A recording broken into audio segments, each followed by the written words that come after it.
You guys are going to think I'm absolutely mad, but this year, I think I want to buy a new horse.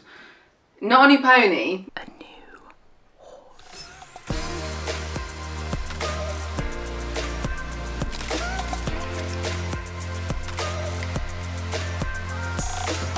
Hi everyone and welcome to Do I Have a Problem with Buying Pets? Yes, I do. Alright guys, let's cut to the chase because I posted a story the other day on my Instagram. I was doing a Q&A and someone asked me about potentially getting a new horse. And you know, Q&As, they're meant for honesty. And I replied saying, yeah, like potentially I'll be looking for one. Little did I know, this would send my DMs into an absolute frenzy of people wanting to know who, what, when, where, but most importantly, why?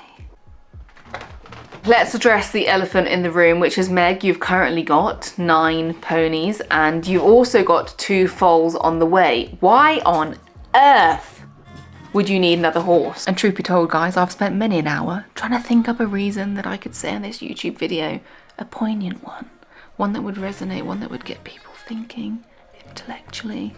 Wow, that's a really good reason as to why someone would need a new horse. And I can't think of one.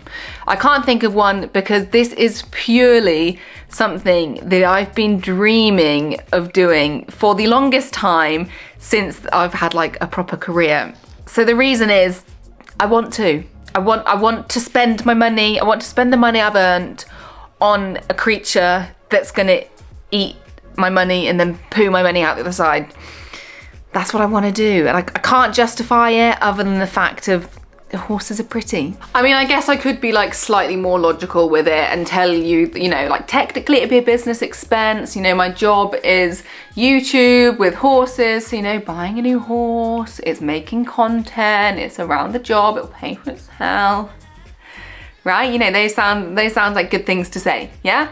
So we can tell ourselves that, or we can just be completely honest, and that's what this whole thing is actually going to be about, is just being honest with the horse buying process. And the reason is that I just really want to actually do this thing for me. I've been putting money aside for a new horse basically since I started YouTube, because I remember thinking, wouldn't it be wild if I could buy a horse with just YouTube earnings?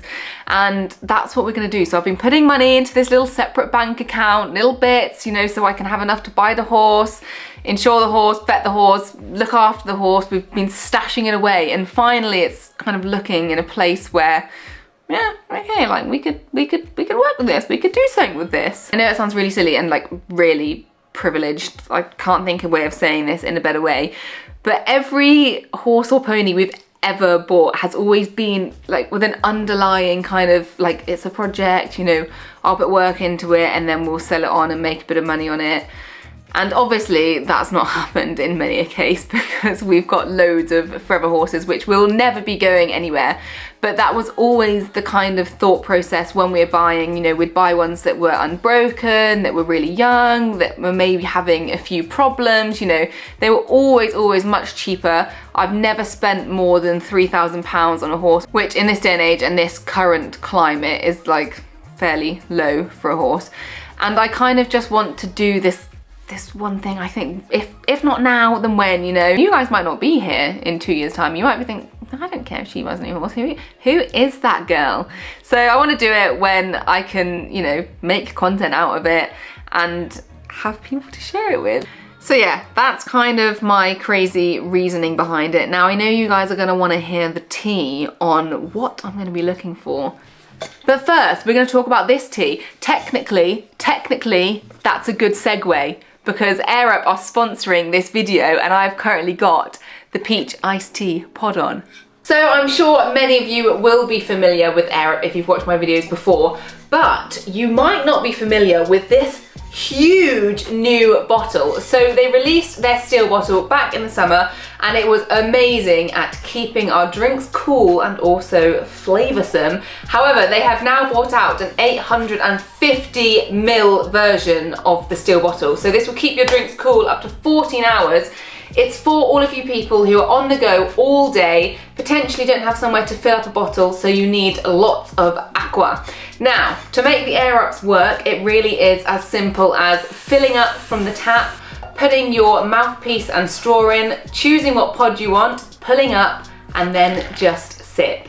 So you might be wondering how you can turn tap water into flavoured water, and there is a little bit of science behind it. Basically, by sucking the water through the straw, a sip stream is created. This transports the water and, more importantly, the air through the scented pod into your mouth. That is when the retronasal smell kicks in. Essentially, that's just the technical term for smelling through the back of your nose. So basically, you're smelling in your mouth, and this tricks your brain into thinking that you're having flavoured water. So at the minute, I've got the iced tea peach pods on. I've never had these before, and they are so delicious. You get 3 pods in each pack, and they last for 5 litres, so I'm not gonna do the maths, guys, but that is multiple refills of your 850ml bottle. So if you head over to the Air Up website, I'm gonna leave a little link down below. They've actually got an offer on, so you can get this big steel bottle, but also the Favourite 5 Winter Edition, which gives you winter apple, strawberry lemongrass, sweet coconut, lemon, and pear, all sounding very delicious. So a big thank you to Air Up for kindly sponsoring this video. Let's go and find out where I'm going to be taking this bottle on my horsey shopping trips. Trips. Who knows? Okay, right, I've teased you long enough. Let's talk shopping lists. Let's talk credentials. Let's talk plans. I haven't got any. All right, so you'll notice that I've been sprinkling in the word horse all over this video. And guys, that's not just so that the YouTube algorithm picks this video up and knows it's about horses. No.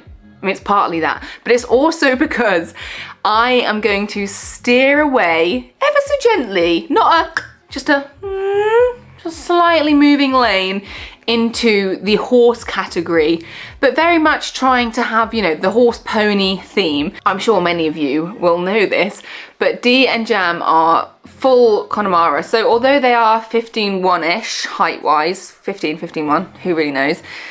They're kind of still ponies realistically because, you know, Connemara is a pony breed. They are the most amazing things on this earth, and me doing this video and wanting to get another horse is by no means taking away from them.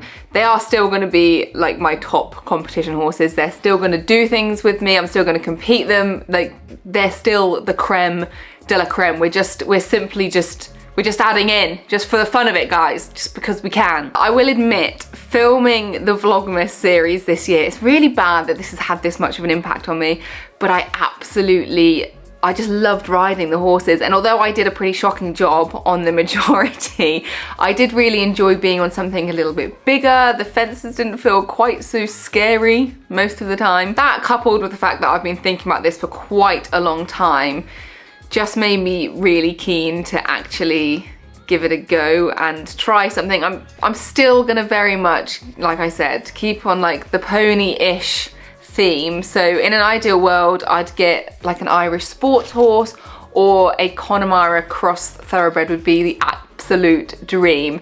But I do want to get something a little bit bigger, so I'm not gonna look at anything below 15.2, but ideally I want 15.3, 16 hands, maybe 16.1, but a compact 16.1. You're so naughty! The next thing is that it absolutely has to be a mare. It's non-negotiable. And I know that it's quite narrow-minded, and we obviously have got Ace and Ari who are both geldings, so in theory, you know, we could make it work with another gelding.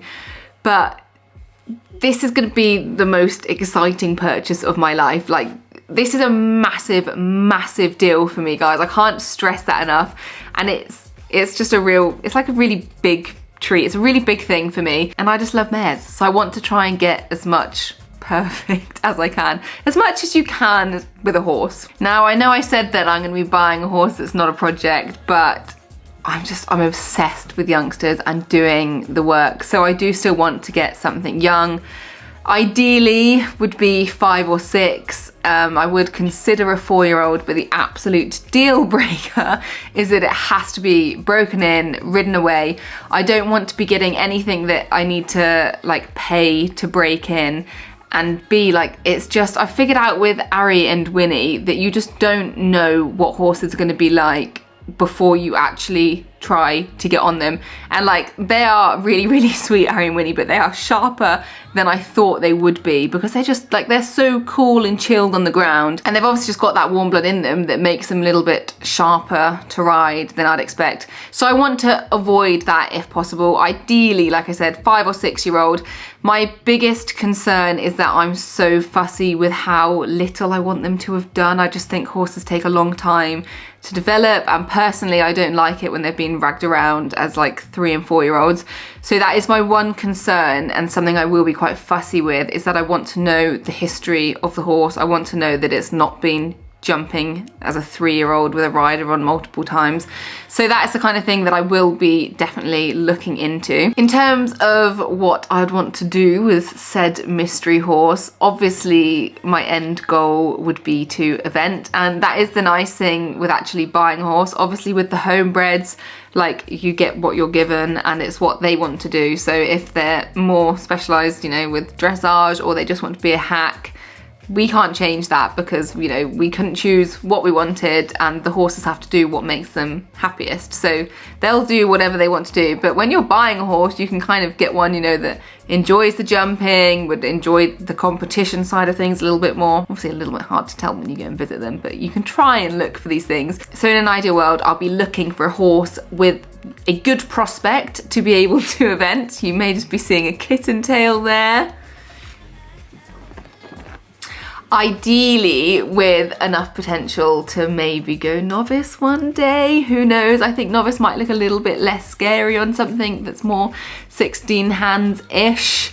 But, you know, it's hard to say, and obviously if I'm buying one that's 5 or 6, you never truly know their potential, but that would be the end goal. So last important thing is kind of timeline and where I'll be looking. So I've got a few contacts over in Ireland that I've been liaising with a little bit, and also a really great contact quite near me of a horse agent who sources a lot of horses. So I'm kind of going down that route at the minute, just because I want to be able to try a few, and obviously a lot of like more dealers / horse agents have the younger horses in. However, I am not adverse to going private at all. It would be really, really nice to buy from a private home. So I have been trawling through HorseQuest, and when things pop up, I do have a little ring-a-ding-ding. Obviously, a bit of a catch is that I want to be able to like film me trying some as well, so I can show the experience to you guys. So that does kind of limit what horses I can view, because when I speak to the owners, I have to check with them before, like, is it okay if I film? Obviously, I'm not going to do anyone dirty, and the horses that I don't pick, I'm not going to be like, oh, I didn't like it because I had a boxy foot. Like, I'll be very respectful, but I'm really hoping that I am going to be able to show you guys a lot of the horses that I try and keep you in the loop, because this is a super duper exciting experience for me timeline wise. And I know you don't want to hear this, guys, but I really don't have a time restriction on it. Realistically, it's not like I'm looking for a horse because I need to get out competing in a month's time. Like, we've got to like get this done quickly. Like, this is very much a luxury. This horse is going to be amazing and very much loved, but, you know, as and when the right one comes along, I'm kind of waiting for the perfect horse to fall into my lap a little bit. So, you know, putting this video out now, we might not have a new horse on the channel till October or something. Equally, could be next week, who knows. It's just going to be very honest, very open, so make sure you hit that subscribe button, stay tuned, and I'll see you with a new horse in ? I live, laugh, love you, and I'll see you very soon. Bye.